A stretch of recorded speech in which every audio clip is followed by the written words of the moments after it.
This guy is someone I wanted you to meet. I think our plan is that he's going to join Kim co-hosting the show on Thursday and Friday this week. He's a great mind, great comic, actor, Hal Rudnick. Ah, Look at you. thank you so I much. love it. I am on the road. I am staying in a Westin Inn and All Suites. right. No plug, no plug. All right, feel free to clap. We're looking for sponsors constantly, It's true. Mark. Yeah. But great to see you. Thanks for having me. I'm excited to talk to your audience. And I was listening along to some of the doom and gloom about the political situation. Your friend who's in government, or who's married to someone in government, Right. you're friends with Mrs. Ted Cruz, correct? And you and Ted often Yeah. Yeah. dine, and we'll throw back a couple of cigars. Yeah. There's I nothing like kid. a Ted Cruz moment. Where's our You Ted know, Cruz It drop? was obviously a mistake, and in hindsight, I wouldn't have done it. Yeah, that's it. Right. That was him after the Mexico trip, wasn't it? Oh, Wasn't yeah. it? Hey, look, we don't have school. Let's get What out a of here. buffoon! What a Right. buffoon! What a the ultimate buffoon! What a hateful And guy. he kowtows to whoever's in charge, even Right. when Trump makes fun of his wife. You know, it's it's funny and scary to me what you were saying about Trump going back, combing through social media and exacting revenge on folks. It's you know and it's so very anti-American because free speech and being able to shake the tree and challenge the system and speak truth to power has always been a cornerstone of democracy. I remember I was at an old job, and I was this is 20 years ago, but I was sitting next to a gentleman who was from Sudan, and he said to me he was blown away when he got to the United States and saw on television that a comedian was able to make jokes about the president or whoever was in power, because where he came from, that could never happen. And, you know, Trump alludes to things where he wants to just take that away from people. He wants to Well, he lock wants up to. That's such a Jimmy great point. He Kimmel. wants to investigate some of these media organizations he talks about. He said that we really should investigate them. I mean, Mhm.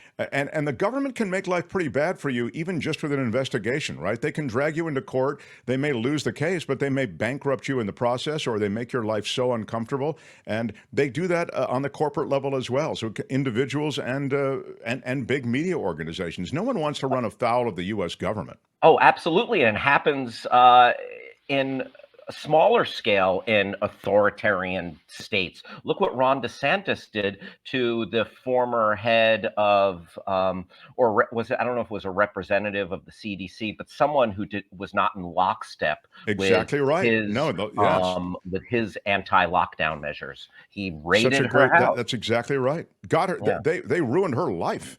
Hmm. Yeah, they can. First of all, they can fire you. Of course, and that's not nothing. I mean, that's your livelihood. Oh, yeah, And then they continue the jihad against you. exactly. Speaking of Florida, I wanted to get your take on something. Speaking of Yes, Ron Mark. DeSantis, Florida is now going to open public schools to volunteer chaplains. He just signed this law in. They're going to have the option in Florida, schools will, to have volunteer chaplains to counsel students. It was a bill signed the tail end of last week. The only requirements for a chaplain to participate would be passing a background check and having their name and religious affiliation listed on the school's website. The chaplains would, quote, provide support services and programs to students as assigned by the district school board. The law takes effect July 1st.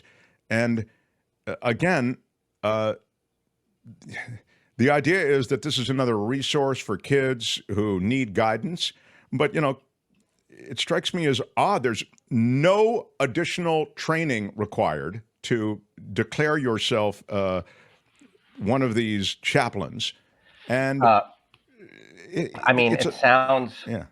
potentially, yeah, like you're opening up to something dangerous. As a young person, I learned one of maybe the longest word in the English language is anti-disestablishmentarianism, and that's the separation between church and state. And it sounds like he wants to scrub that from the books as well. There's nothing wrong with, okay, maybe an after school club, and you have different organizations and groups that are sanctioned and affiliated, but this sounds like a next level. And that they talk about wanting to get prayer back into the classroom. It's it goes along with the pervasiveness of Christian nationalism, I think, at the end of the day. Well, of course, And it's that's kind of a right. scary thing. I mean, yeah, people say, I'd be suing the school district, the Dark Lord chaplain. Yeah. Yeah, Yeah, I mean, well, your listeners and viewers bring up a great point. Where was it that they put up a statue of Baphomet to counterbalance the Christian symbolism? Listen, I don't want to denigrate all religion, because whatever gets you through the dark and lonely, and raising kids, to do unto others and not murder, good stuff. I'm all for. Like, there are a lot the of not great murder tenets. seems like a very strong place to start. Yes, I agree. Oh yeah, like Yeah. the Ten Commandments, that's solid. Although, Mark, between you and me, I do a little coveting once in a while. Don't tell my wife, but I keep it just in window shopping. But anyway, Yeah. Well, I would say that three of the, it's been a while since I've reviewed the Ten Commandments, but I think a few of them are like, you'll have no other God. Don't forget, there's no other God but me. I'm the God. I think they like three of them are that. yeah, There's a lot of, there are four of them that seem solid. I'll take a meeting on more, but I'm just saying, yeah. I mean, I feel like at one point I was worshiping Beyonce to such a degree that I might get smited. well, She's please a live goddess stream that that. walks among us, Mark. Do live stream it if you're ever smited. That'd be some good footage. Florida is among more than a dozen states that have sought to create school chaplain programs. Texas became the first under the law passed in 2023. I mean, look, I'd say have trained professionals in as counselors, and Hmm. untrained people who slap a religious affiliation on them. Not a fan, Just, but that's what's happening in Florida. You mentioned Florida, and I thought, oh, I just Yeah, saw this the other day. Yeah. agreed. And it's I wonder how much they will be forcing religion upon people, because again, anti-American. Right. Right. Kim. It's ridiculous. I have kids in school. I have a freshman in high school, and I have a fourth grader. And I think, and not like I have the money to go around suing people, but that sounds like a lawsuit. I mean, if I wanted to send my kids to religious school, I would, but I choose to send them to public school. Hmm. I mean, Absolutely. and so why, I don't know. It makes me really upset, because I feel like if there were chaplains in school, that's kind of shoving religion down people's throats. I don't want that. Well, it's Yeah. not even the right Lord for a lot of people. See, like, I mean, everybody, there's so many different lords. This is a word from the Lord, and he's not happy. Yeah, exactly. Yeah, if it's not an optional program for some Right. kids, like an after yeah, if you are forcing like forced prayer time, I mean, again, that's Big Brother shoving something down your throat and breaking what we thought was this sacred separation of church and state. No, I mean, it's one of the great aspects of American life is a separation of it. These two things, keeping God and religion away from legislation and legislative agendas, and yet now it's everywhere in American life, and it's really disturbing, hugely disturbing. And the Supreme Court is maybe doing some of the most disturbing work in that area. Kim, did you notice the Google story? It relates to news, and I'd love to bring you back in, because you and Hal are going to be doing this show together on Thursday and Friday. Yeah. I'm looking forward to it. Hal, hi. Kim, very excited. Yeah. Kim is an award-winning news person, and you're going to like. She's very. She knows the beats of the show and the rhythm of the show, so I think you guys will be really good together. Awesome. So this is the story where Google has decided to limit the news stories on their platform, they're kind of beta testing this thing where you won't be able to post stories and, click on them because I guess was it Canada that it was found that they have to pay for the people that are producing the content, the news content, right?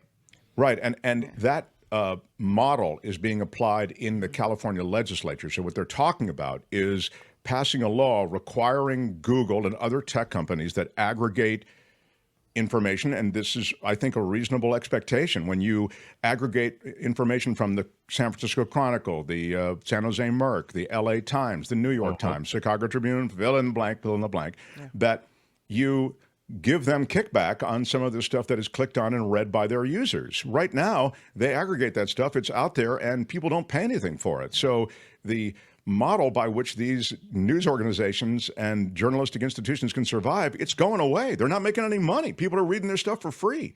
So Absolutely. the state of California is saying, no, that's not going to happen anymore. You are going to have to kick stuff back to a lot of these content creators and a lot of these journalists. So Google's saying, let me tell you what we're going to do. We're going to take down, as Kim says, we're going to take down all of those links. So you're not even going to find that news anymore when you Google water problems or air pollution in California or bullet train in California, et cetera. It's all not even going to be there on Google. So here's the question.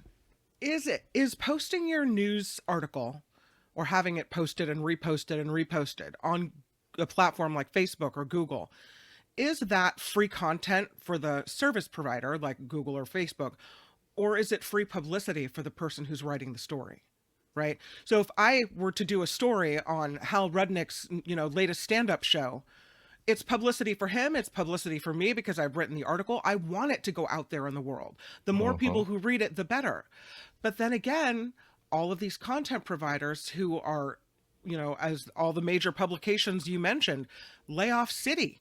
There's now dwindling down to a very sparse little staff, if that is even correctly applied, but because there's hardly anybody left to write the stories. So if we don't pay the people, we're not going to get that content, is what I'm trying to say. Absolutely. You're going to create this news desert because, first, as you mentioned, there's no one to write it. And secondly, people are going to be just that much more cordoned off into their own little echo chambers without news, without information. So it's kind of a double whammy. And, the state of journalism has been in peril for the longest time. And, if I can just get on my high horse, back in the day, you had someone vetting for just simply spelling errors and things like that. So just the quality, not to mention just, incorrect Accuracy, information getting out there as well. Right. Yeah. And it's, again, these are ad-supported platforms. So all of these different journalism outfits that exist within the universe on Google and Meta. Remember, it's on Facebook. There's a lot of this on Facebook. They are dependent on ads. And we can say, well, but look at all the people that are reading your column, aware of your work. Look at what you're doing. We experience it here. We'll put out a short and we'll get 10,000 views on it. And then go, 10,000 views, you got to make some money on that. 79 cents. You know what I mean? It's not because they don't pay a lot on that. But you say, well, look at all the exposure you're getting or whatever. Well, yeah, but we need to pay. We need a payroll. And so similarly, more to the point, these guys are really doing some serious journalism and heavy journalistic lifting, and they're not getting any money from their pieces getting out there on Google and Meta. And so California's saying things have gone far enough. But rather than make some deal, Google is saying, all right, I'll tell you what, we'll take you guys down now. So you won't even be seen now in searches. So people can't get the work that is done by these journalistic institutions. It really speaks badly for Google and for Meta. I mean, these are supposed to be these neutral forces for good. We're here to help and we're here to share. I mean, that's the dream of the internet, that we can all participate in some kind of profit sharing. But that's not what's happening. And Google is playing real hardball on this. So these news sites are going to take it, I think, really, really tough. Iggy says, we used to say no news is good news. But I would argue with that things are still happening in your community and around the world. And just because there's no one to cover it and that you don't know about it because there's no one to cover it doesn't mean it's not happening. Right. You No. know, yeah. I mean, Iggy makes a good point, because I do feel a little better sometimes when I disconnect from the news cycle True. and just, I have an 8-month-old daughter. When I just, take the day and walk her around and play, and I feel a lot better. But that also can be referred to as burying your head in the sand. So yeah.